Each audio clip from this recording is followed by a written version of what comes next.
অবশেষে রাজ্যের মুখ্যমন্ত্রী তথা দলনেত্রী মমতা ব্যানার্জির সঙ্গে সাক্ষাৎ হলো ভরতপুরের তৃণমূল বিধায়ক হুমায়ুন কবিরের। বেশ কিছুক্ষণ দুজনের মধ্যে কথা হয়, হাসি মুখে দুজনকে কথা বলতে দেখা যায়। কিন্তু দলনেত্রীর সঙ্গে হুমায়ুন কবিরের এই বৈঠকের পরই জল্পনা তুঙ্গে ওঠে আলোচনার বিষয়বস্তু নিয়ে। যদিও বিধানসভার বাইরে হুমায়ুন আলোচনার বিষয়বস্তু নিয়ে কোনো কথা বলতে চাননি। তিনি স্পষ্ট জানান, এই বিষয়ে মিডিয়ার সামনে মুখ খুলতে নিষেধ করা হয়েছে। তবে তার বার্তা তিনি যে মুখ্যমন্ত্রীর কাছে পৌঁছে দিতে পেরেছেন তা এদিন জানিয়েছেন হুমায়ুন কবির। কি বলেছেন আসুন শোনাই।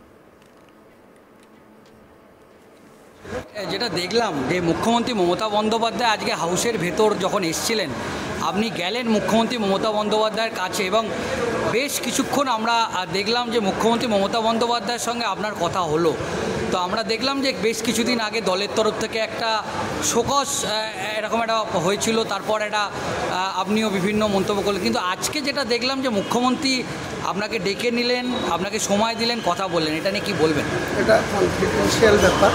আমার সর্বোচ্চ নেত্রী, ওনার সঙ্গে আমার কিছু কথা ছিল, সেটা কথা হচ্ছে, সেটা আপনাদের কাছে আমার মতো কিছু বিষয় নেই।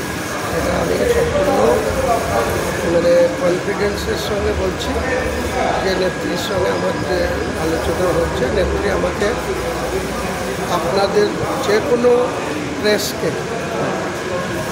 সাংগঠনিক বিষয় হোক আর প্রশাসনিক বিষয় হোক, সব কিছুতেই কোনো কমেন্ট করতে বা কোনো ওপেন ফোরামে কোনো কিছু না বলতে নির্দেশ দিয়েছেন। আমি মুখ্যমন্ত্রীর নির্দেশটা একদম দায়িত্ব পালন করি, এই ব্যাপারে কোনো কিছু।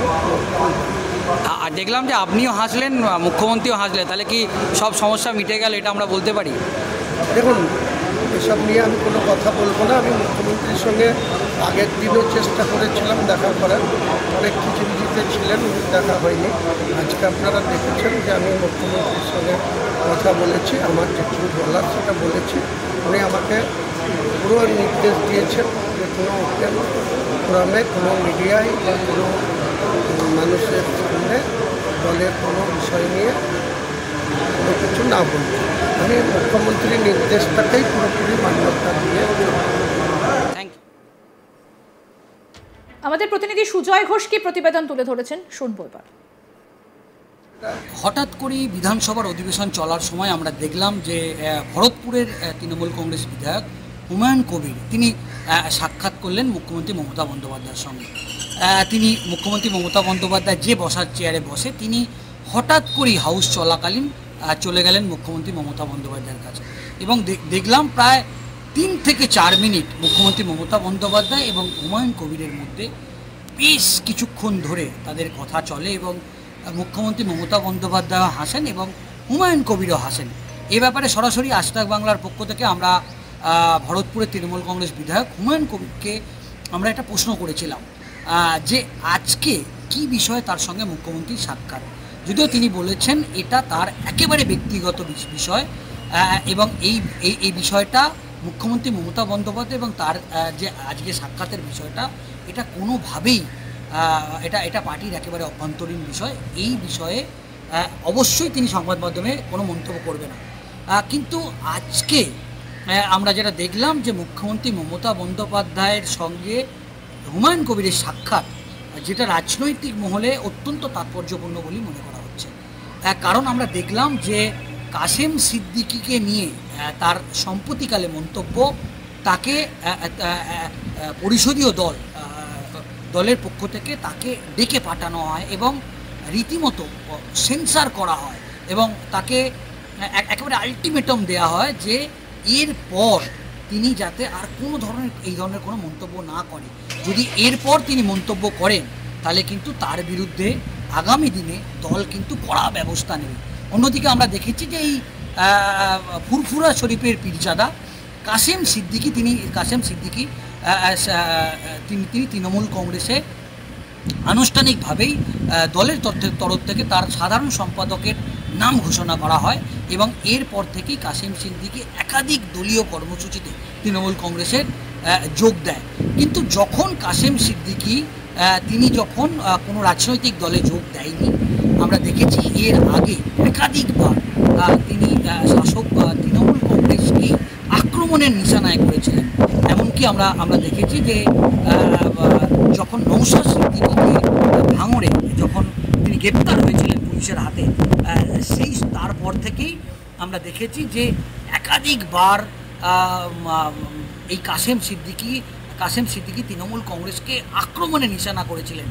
এবং এই রেস ধরেই আমরা দেখেছি যে ভরতপুরের তৃণমূল কংগ্রেসের বিধায়ক হুমায়ুন কবির তিনি একেবারে কড়া ভাষায় কাসেম সিদ্দিকীকে আক্রমণ করেন। কিন্তু এই আক্রমণটাই বলা হচ্ছে যে এটা যেহেতু তিনি একজন দলের কাসেম সিদ্দিকী একজন সাধারণ সম্পাদক, তাই তিনি তার বিরুদ্ধে, এটা একটা দলবিরোধী মন্তব্য, এই মন্তব্য তৃণমূল কংগ্রেস কোনোভাবেই মেনে নেবে না। এবং আজকে আমরা দেখলাম, তারপরও আমরা দেখেছি যে ইতিমধ্যেই কাসেম সিদ্দিকী সম্পর্কে তারপরেও আমরা দেখেছি যে হুমায়ুন কবির তিনি মন্তব্য করেছিলেন। কিন্তু আজকে তিনি আজ তাক বাংলাকে বা সংবাদ মাধ্যমকে তিনি বলেছেন যে মুখ্যমন্ত্রী মমতা বন্দ্যোপাধ্যায়ের সঙ্গে তার কথা হয়েছে এবং এরপর থেকে তিনি কোনো ধরনের দলবিরোধী কোনো মন্তব্য তিনি করবেন না। প্রসঙ্গত একসময় প্রকাশ্যে তৃণমূলের বিরোধিতা করতে দেখা গিয়েছিল ফুরফুরা শরীফের কাসেম সিদ্দিকীকে, আর সেই কাসেম সিদ্দিকীকে সম্প্রতি দলের রাজ্য সাধারণ সম্পাদক করেছে তৃণমূল কংগ্রেস। সেই খবর প্রকাশ্যে আসার পরে খুব স্বাভাবিকভাবেই চর্চা শুরু হয়েছে বঙ্গ রাজনীতিতে। এরই মাঝে এবার সেই কাসেম সিদ্দিকীকে কিছুদিন আগে নিশানা করেন তৃণমূল বিধায়ক হুমায়ুন কবির। আজ তাক বাংলার মুখোমুখি হয়ে হুমায়ুন বলেন, লালবাজারের সামনে দাঁড়িয়ে কাসেম সিদ্দিকী গোটা তৃণমূলকে চোর বলেছিলেন, আমিও তৃণমূল, আমাকেও চোর বলেছিলেন। সেই কাসেম সিদ্দিকী রাজনীতির ক জানেন না, তা নিয়ে আমি কোনো মন্তব্য করব না। কি বলেছিলেন হুমায়ুন কবির সেই নিয়ে শুনবো সেটা। কাসেম সিদ্দিকীকে নিয়ে বলেছেন, দল যেখানে নেত্রী জেনারেল সেক্রেটারির পদ দিয়েছে সেই কাসেম সিদ্দিকীকে নিয়ে আপনি বলেছেন, এবং সেটার পরেই কিন্তু এই মন্তব্য আসে। লালবাজারের সামনে দাঁড়িয়ে কাসেম সিদ্দিকী গোটা তৃণমূলকে চোর বলেছিল, আমিও তৃণমূল, আমাকেও চোর বলেছিল। তাই সেই কাসেম সিদ্দিকী রাজনীতির খ জানে না, তা নিয়ে আমি কোনো মন্তব্য করব না। এবং নৌশাদ সিদ্দিকী যিনি আইএসএফ এ রয়েছেন, তার বিরুদ্ধে কি প্রার্থী করার জন্য বা ভাঙড়টাকে দখল নেওয়ার জন্য, নাকি ভাঙড়ের তৃণমূলের কবজা আগে থেকেই ছিল? ওটা বিষয় না, কে কাকে ভোটে দাঁড় করাবে, কি উদ্দেশ্য, সেসব নিয়ে আমি আগাম কোনো কথা বলব। আপনি এতদিনের বিধায়ক দলে এবং আপনি সিনিয়র নেতা, সে জায়গায় দাঁড়িয়ে আপনার কি একটা পদ পাওয়ার দরকার ছিল না? সে জায়গায় দাঁড়িয়ে বাইরের থেকে লোক এনে পদ দিতে হচ্ছে।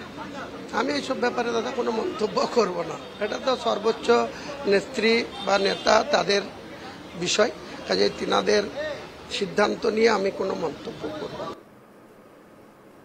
আরও আপডেট পেতে দেখতে থাকুন আজ তাক বাংলা। সাবস্ক্রাইব করুন, নোটিফিকেশন পেতে বেল বাটন অপশন প্রেস করুন, হোয়াটসঅ্যাপেও ফলো করুন আজ তাক বাংলা।